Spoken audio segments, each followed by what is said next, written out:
السلام عليكم، يا رب تكونوا بخير. في الفيديو ده هنعمل الكوكيز الأمريكي الأصلي.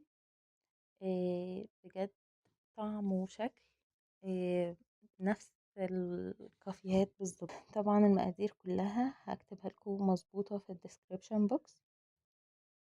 آه عندي الأول الزبدة لازم تكون ساقعة. هي هتتعبنا شوية في الضرب، بس لازم تكون ساقعة، مش في درجة حرارة الغرفة. لأ، هي لازم تكون ساقعة، يعني ساقعة وفي نفس الوقت عادي إن هي تتخلط مع السكر. هنبدأ نضرب السكر والزبدة مع بعض لغاية ما يتجانسوا مع بعض كده، وبعد كده هبدأ إن أنا أضيف البيض. هضربهم كويس قوي لغاية ما يتكون عندي الخليط كده، وهزود الفانيلا وهخلطهم برضو كويس قوي.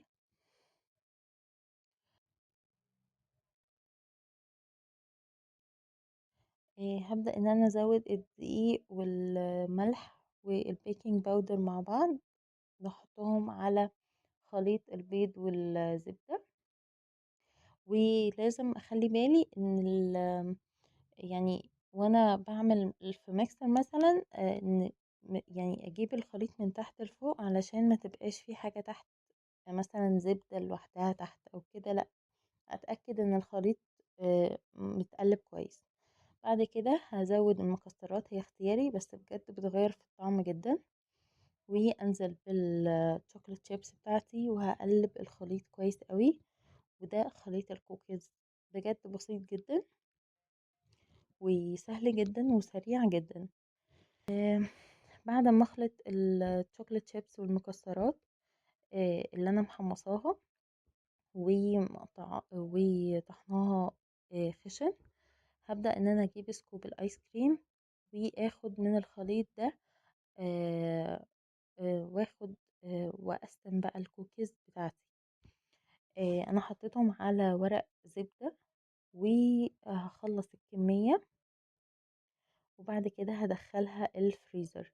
وبعد ما ندخلها الفريزر لكي حرية الاختيار ان انتي تسويهم كلهم مرة واحدة، او ان انتي تاخدي كمية منهم تحطيها في الفريزر. وده اللي انا عملته، خدت نصهم حطيتهم في الفريزر. بجد تاخدي بعد كده من الفريزر تسيبيه مثلا حوالي ربع ساعة برا، او ممكن من الفريزر على الفرن على طول، بيبقى تحفة.